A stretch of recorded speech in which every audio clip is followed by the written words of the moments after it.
नमस्कार। मेरा नाम बलवंत सिंह है और आज आपके सामने एक नया सब्जेक्ट प्रस्तुत करता हूँ जिसका नाम है ज्योग्राफी। जनरली जो कम्पिटिटिव एग्ज़ाम्स के एस्पिरेंट्स होते हैं उनके सामने ये सबसे बड़ी समस्या होती है ज्योग्राफी सब्जेक्ट को लेकर के। जनरली ज्योग्राफी को लोग पढ़ने की कोशिश करते हैं, लेकिन वास्तव में ज्योग्राफी एक ऐसा सब्जेक्ट है जिसे पढ़ा नहीं जा सकता, सीखा जा सकता है और देखा जा सकता है। यानी कि देख करके उसे सीखा जा सकता है। अगर उसे जो है आप केवल देख करके कंटेंट्स को याद करने की कोशिश करेंगे तो शायद आपको बहुत ज़्यादा दिक्कत आएगी, लेकिन उसी कंटेंट को अगर आप जो है पिक्चोरियल फॉर्मेट में देख लेते हैं तो कहीं ना कहीं वो मेमोराइज हो जाएगा और बहुत सारी चीज़ें जो हैं वो आपकी समझ में आने लगेंगी।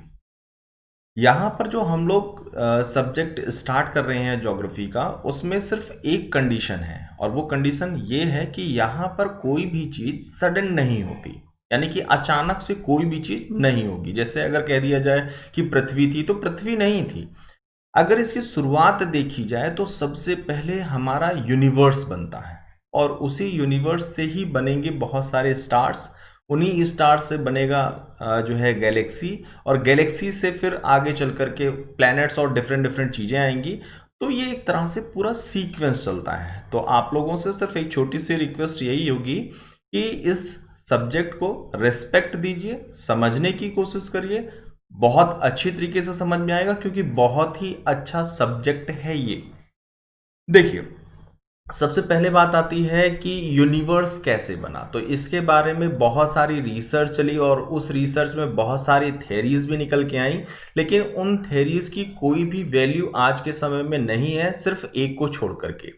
बेल्जियम के एक कैथोलिस्ट और एक साइंटिस्ट हैं जिनका नाम है जॉर्ज लेमेंतर। उन्होंने क्या बताया कि कोई एक स्टार था आज से 13.7 बिलियन ईयर्स बिफोर, और वो जो स्टार था उसमें डेंसिटी, उसका टेम्परेचर, उसका प्रेशर इतना ज़्यादा था कि उसी स्टार में हो गया था ब्लास्ट। और उस ब्लास्ट की वजह से उस स्टार में मौजूद जितनी भी चीज़ें थीं वो सब बाहर की तरफ फैल गईं। और वही है हमारा यूनिवर्स। आप इस इमेज में भी देख सकते हैं कि यहाँ पर एक स्टार है और उस स्टार में ब्लास्ट हुआ है, और उस ब्लास्ट की वजह से ही उसमें मौजूद वो सारी चीज़ें जो उसके अंदर थीं वो सब निकल करके बाहर आ गई, और इसी को उन्होंने नाम दिया यूनिवर्स का। ये जो पूरा जो सीक्वेंस हुआ स्टार में ब्लास्ट और ब्लास्ट से जो यूनिवर्स बना, इसको उन्होंने नाम दिया था बिग बैंग का। बिग बैंग जो थ्योरी है उसे डिफाइन की है जॉर्ज लेमेंतर ने। अब देखिए, जो स्टार में ब्लास्ट हुआ और उस ब्लास्ट से जो चीजें बाहर निकल के आई उसमें बहुत अधिक मात्रा में डस्ट के पार्टिकल्स थे, बहुत सारी गैसेस थी, जिसमें मेनली गैस जो थी वो थी हाइड्रोजन, और बहुत सारे चट्टानों के टुकड़े भी थे। आगे क्या होता है देखते हैं। सडन क्या हुआ, जब ब्लास्ट हुआ था उस समय टेम्परेचर बहुत ज्यादा था और वो टेम्परेचर अचानक से रिड्यूस हो गया, बहुत कम हो गया, और इसी वजह से जो गैसेस निकली थी, जो डस्ट के पार्टिकल्स थे, वो ठंडे हुए और ठंडा होने की वजह से वो करीब आ गए, और करीब आने की वजह से उन्होंने फॉर्म किया एक क्लाउड का, एक बादल बनाया।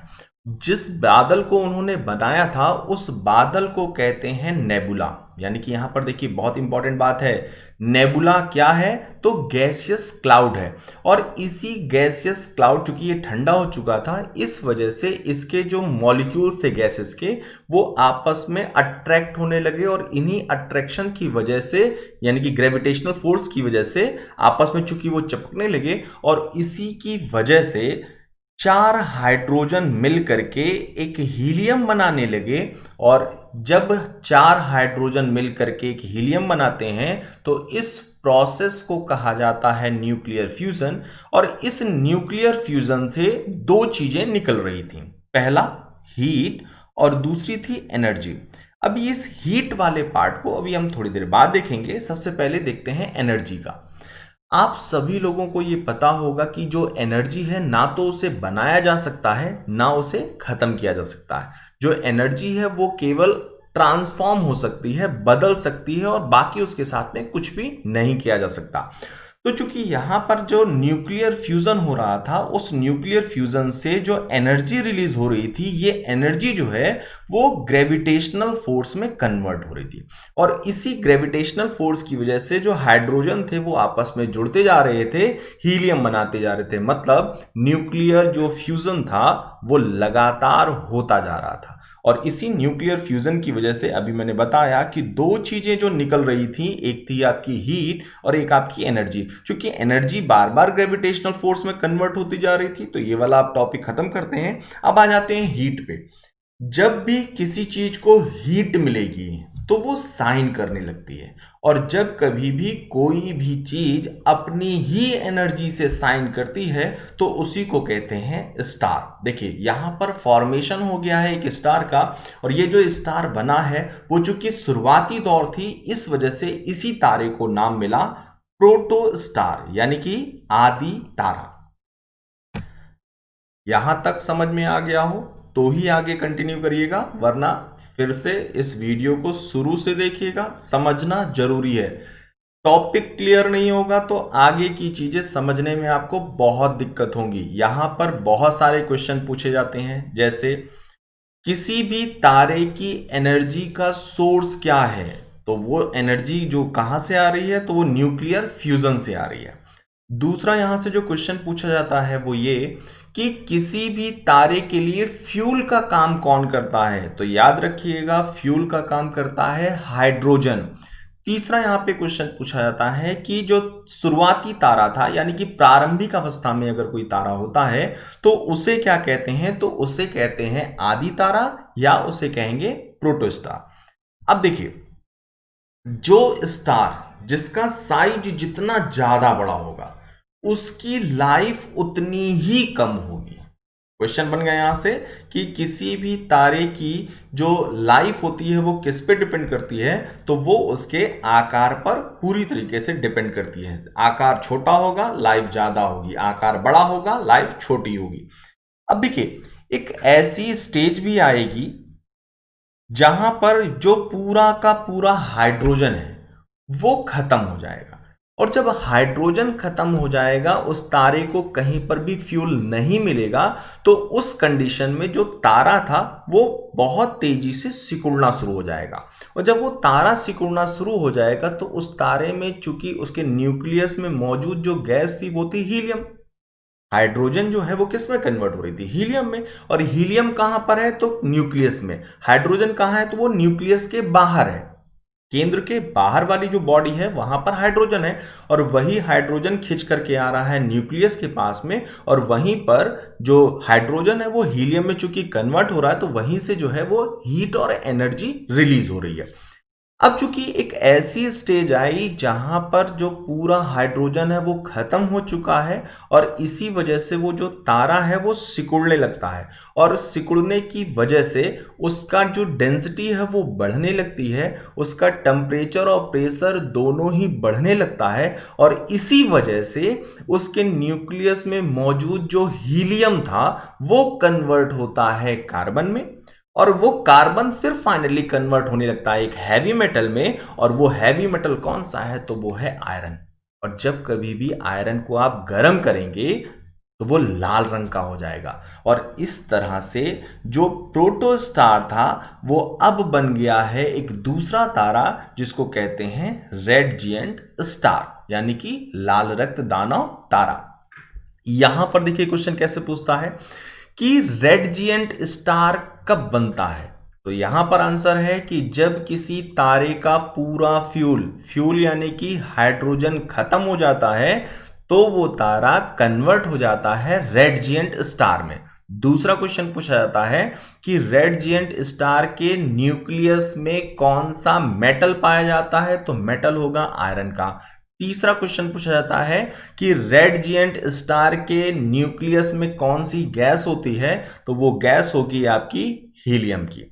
अब देखिए, चूंकि अभी मैंने आपको बताया कि जो रेड जिएंट स्टार था उसमें टेम्परेचर और प्रेशर बहुत ज्यादा था, अब यहाँ पे हो सकता है आपके दिमाग में एक छोटा सा डाउट चल रहा हो कि एक आइडियल स्टेज का इक्वेशन है कि टेम्परेचर और प्रेशर जो है इन्वर्सली प्रोपोर्शनल होते हैं, कि एक बढ़ेगा तो दूसरा घट जाएगा। यहाँ पर अगर किसी भी आइडियल कंडीशन की इक्वेशन पर एक्सटर्नल फोर्स लगा दिया जाए तो कुछ भी किया जा सकता है, यानी कि टेम्परेचर और प्रेशर दोनों को बढ़ाया भी जा सकता है, घटाया भी जा सकता है। इसके बारे में एक दूसरा लेक्चर हम लोग बनाएंगे, वहां पर इसको डिस्कस करेंगे। फिलहाल अभी रेड जीएंट के आगे ही कंटिन्यू करते हैं। रेड जीएंट का चूंकि टेम्परेचर और जो प्रेशर है ये दोनों ही इतना ज्यादा बढ़ा हुआ है कि इस रेड जीएंट स्टार में हो गया है ब्लास्ट।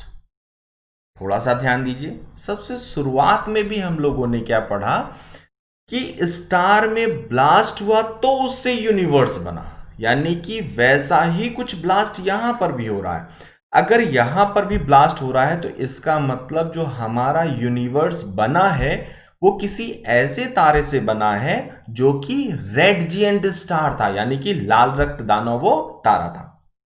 देखिए, जो रेड जीएंट स्टार है इसमें टेम्परेचर और प्रेशर बढ़े होने की वजह से इसमें हुआ ब्लास्ट, और उस ब्लास्ट से दो चीजें निकल रही हैं, एक लाइट निकल रही है, दूसरा न्यूक्लियस। आप इसको इस तरह से समझ सकते हैं जैसे किसी क्रैकर्स यानी कि जो पटाखे होते हैं उसको जब आप फोड़ते हैं तो देखिए फूटने के समय वो सबसे पहले एक लाइट देता है और बाद में बचा हुआ उसका कुछ डस्ट पार्टिकल्स भी होते हैं। फिलहाल एक बात यहां पे करते हैं, जब ब्लास्ट हुआ तो उस ब्लास्ट से निकल के आई लाइट।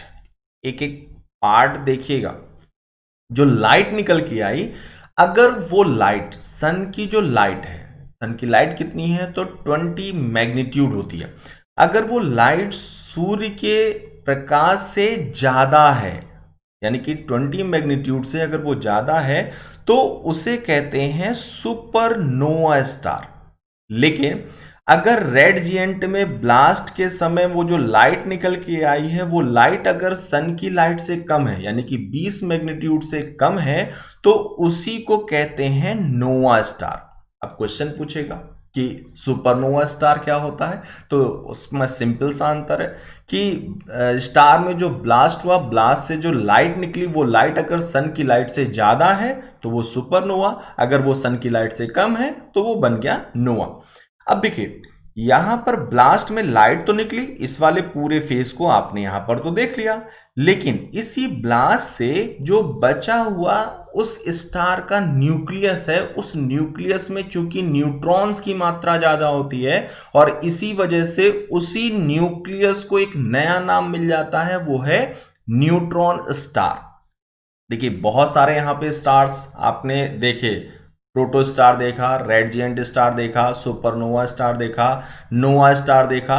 अब यहां पर एक दूसरा स्टार है, वो है न्यूट्रॉन स्टार। अब ये जो न्यूट्रॉन स्टार है वो रोटेशन करेगा। अगर वो रोटेशन नॉर्मल कर रहा है तो क्या होगा, और वो स्पीडी रोटेशन कर रहा है तो क्या होगा। अगर कभी भी न्यूट्रॉन स्टार बहुत तेजी से घूम रहा होगा तो उसके तेजी से घूमने की वजह से एक नई चीज जनरेट होती है, दैट इज इलेक्ट्रोमैग्नेटिक फील्ड। और इसी इलेक्ट्रोमैग्नेटिक फील्ड को जनरेट करता हुआ अगर कोई न्यूट्रॉन स्टार है तो उसे कहते हैं पल्सर स्टार। आप इस इमेज में भी देख सकते हैं। क्वेश्चन यहां पर बन गया आपका कि पल्सर स्टार कैसा स्टार होता है, तो आपको आंसर देना है इलेक्ट्रोमैग्नेटिक फील्ड जनरेट करने वाला एक न्यूट्रॉन स्टार होता है। न्यूट्रॉन स्टार क्या होता है, तो रेड जीएंट स्टार में ब्लास्ट होने के बाद जो न्यूक्लियस बचा है उसी को कह रहे हैं न्यूट्रॉन स्टार। अब देखिए दूसरा, अगर वही न्यूट्रॉन जो स्टार है वो जो रोटेशन है वो नॉर्मल कर रहा है, तो अब यहां पर हमें बात करनी पड़ेगी उस स्टार की डेंसिटी कितनी है। अगर उस स्टार की डेंसिटी सन की डेंसिटी से 1.4 टाइम्स ज्यादा है तो वो जो स्टार है वो कन्वर्ट हो जाएगा ब्लैक होल में। लेकिन अगर उसकी डेंसिटी सूर्य के डेंसिटी से कम है, यानी कि 1.4 टाइम से कम है, तो वो सिंपल वाइट ड्राफ्ट बन जाएगा, और इसी वाइट ड्राफ्ट को ही कहा जाता है डेड स्टार यानी कि मृत तारा, और इसी को कहते हैं फॉसिल स्टार भी। इन जितनी भी चीजों को अभी हम लोगों ने पढ़ा उसको एक बार फिर से समराइज कर देते हैं। जरा देखिए, सबसे पहले क्या था, तो नेबुला था। उसी नेबुला क्या था, तो गैसियस क्लाउड है, और उसी गैसियस क्लाउड से ही फॉर्मेशन किसका हुआ, तो स्टार का हुआ। अब वो स्टार जो है आगे चल करके जब उसका पूरा फ्यूल खत्म हो गया, यानी कि हाइड्रोजन जब खत्म हो गया, तो उसका जो आकार है वो सिकुड़ने लगा, डेंस डेंस होने लगा, सिकुड़ने लगा। और इसी डेंस की वजह से ही सिकुड़ने, इसी कंप्रेशन की वजह से, सिकुड़ने की वजह से जो स्टार था उसके न्यूक्लियस में मौजूद जो हीलियम थी वो कार्बन में, और कार्बन किस में, लोहे में कन्वर्ट होने लगी। और इसी वजह से इस स्टार को नाम क्या मिला, तो वो था रेड जिएंट स्टार। आगे चल के उसी रेड जिएंट स्टार में ब्लास्ट हुआ, ब्लास्ट से जो लाइट निकली, अगर वो सन की लाइट यानी कि 20 मैग्नीट्यूड से ज्यादा थी तो उसी को कह रहे थे सुपरनोवा, अगर वो 20 मैग्नीट्यूड से कम है तो उसे कहते हैं नोवा। साइज हमने भी बात की थी कि बचा हुआ जो न्यूक्लियस था उसी को कहते हैं न्यूट्रॉन स्टार, क्योंकि वो न्यूट्रॉन्स की मात्रा उसमें ज्यादा होती है। अगर वो न्यूट्रॉन स्टार स्पीडी रोटेशन कर रहा होगा तो वो बनाएगा क्या, पल्सर स्टार। लेकिन अगर वो नॉर्मल रोटेशन कर रहा होगा लेकिन उसकी डेंसिटी सन से ज्यादा होगी, यानी कि 1.4 टाइम्स, और ये जो 1.4 टाइम्स ज्यादा डेंसिटी की बात हो रही है, इसकी खोज की थी भारतीय साइंटिस्ट हैं चंद्रशेखर, और इसी वजह से 1.4 टाइम्स जो ज्यादा डेंसिटी है इसी को चंद्रशेखर लिमिट भी कहा जाता है। और अगर वो डेंसिटी ज्यादा है तो वो बनेगा ब्लैक होल, अगर वो डेंसिटी कम है तो वो बनेगा व्हाइट ड्वार्फ, जिसको डेड स्टार भी कह रहे हैं, फॉसिल स्टार भी उसी को कहते हैं। एक स्टार बना, बनने के बाद वो खत्म भी हो गया। इसके आगे देखिए सीक्वेंस चलेगा। जब कई सारे स्टार मिल जाते हैं तो कितने, तो अप्रॉक्स अनकाउंटेड स्टार्स, अप्रॉक्स में 100 बिलियन तक हो सकते हैं। एक अप्रोक्सीमेशन है, लगभग की बात हो रही है। तो जब 100 अरब तारे मिल जाते हैं तो उसी को कहते हैं गैलेक्सी। क्वेश्चन यहां पे बनता है कि गैलेक्सी क्या है, तो आंसर आपको देना है तारों का असंख्य तारों का जो समूह होगा उसी को कहते हैं गैलेक्सी। अब देखिए हमारे इस यूनिवर्स में कितनी गैलेक्सीज हैं, तो गैलेक्सीज की संख्या अभी तक जो हमारे यूनिवर्स में खोजी जा चुकी हैं वो 10⁻11 है। क्वेश्चन है आपका कि यूनिवर्स में कितनी गैलेक्सीज हैं, तो 10⁻11 गैलेक्सीज अभी हमारे यूनिवर्स में हैं। और ये जो गैलेक्सीज हैं ये केवल 3 शेप्स में पाई जाती हैं। पहला शेप कौन सा है, तो स्पायरल है, आप यहां पर देख सकते हैं। दूसरा शेप कैसा है, तो इलिप्टिकल है, आप यहां पर देख सकते हैं। और तीसरा जो शेप है वो इर्रेगुलर है, विषम, मतलब एक ऐसा शेप जिसका कोई शेप ही समझ में नहीं आता, जैसा कि आप यहां पर देख सकते हैं। अब हमारी भी तो कोई गैलेक्सी होगी, हम भी तो किसी आकाश गंगा का ही पार्ट होंगे, तो हमारी जो आकाश गंगा है उसका नाम है मंदाकिनी।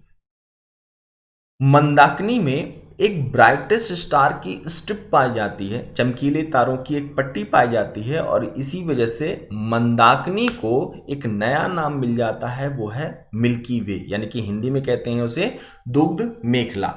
अब इस मंदाकिनी का आकार कैसा है, तो इसका आकार है सर्पिलाकार। इस व्यक्ति ने इसे सबसे पहले देखा था, तो इस सर्पिलाकार जो आकार है इसको देखने वाले जो पहले व्यक्ति थे वो हैं गैलीलियो। गैलीलियो ने ही सबसे पहले ये देखा और बताया कि हमारी जो मंदाकिनी है उसका आकार जो है वो सर्पिलाकार है। हमारी गैलेक्सी के पड़ोस में भी एक गैलेक्सी है और उस गैलेक्सी का नाम है एंड्रोमेडा, जो हमारी गैलेक्सी से लगभग 2.2 मिलियन लाइट ईयर्स दूर है। अब यहां पर देखिए क्वेश्चन निकल के आता है, ये लाइट ईयर क्या है। सिंपल सी बात है, यूनिवर्स में हम डिस्टेंस को मैन्युअली तो नहीं नाप सकते, इसलिए उस डिस्टेंस को नापने में सिर्फ एक ही चीज हमारी हेल्प कर सकती है, वो है लाइट। अब लाइट ने एक वर्ष में कितनी डिस्टेंस जो तय की होगी उसी को कहते हैं लाइट ईयर। एक लाइट ईयर मतलब एक वर्ष में उसने जितनी भी डिस्टेंस तय की होगी। और इसी लाइट ईयर से ही यूनिवर्स में डिस्टेंस को मेजर किया जाता है। लेकिन यूनिवर्स में डिस्टेंस की जो सबसे बड़ी यूनिट है वो है पारसेक। एक जो पारसेक होता है उसमें जो है 3.2 लाइट ईयर्स होते हैं। अब गैलेक्सी की बात चल रही थी। गैलेक्सी हमारी कौन सी है? तो वो है मंदाकिनी। हमारे पड़ोस की गैलेक्सी कौन सी है? तो वो है एंड्रोमेडा। लेकिन जब कई सारी गैलेक्सीज का ग्रुप एक जगह पर हो, जब कई सारी गैलेक्सीज कम से कम 2 से ज्यादा ही होंगी, तो वहां पर जो ग्रुप बन रहा है, ऐसे ग्रुप को कहते हैं लीमन अल्फा ब्लॉब्स। और ये जो लीमन अल्फा ब्लॉब्स होते हैं, ये यूनिवर्स में सबसे बड़े आकाशीय पिंड यानी कि हेवनली बॉडीज माने जाते हैं। जितना अभी आप लोगों ने पढ़ा, इससे कई सारे क्वेश्चन बनते हैं।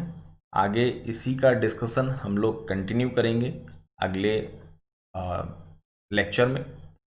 रिवीजन करते रहिएगा, क्वेश्चंस के आंसर आपको देने हैं। आगे क्वेश्चन भी आपका होगा, क्वेश्चन पेपर भी आपके सामने रखा जाएगा। तब तक के लिए धन्यवाद।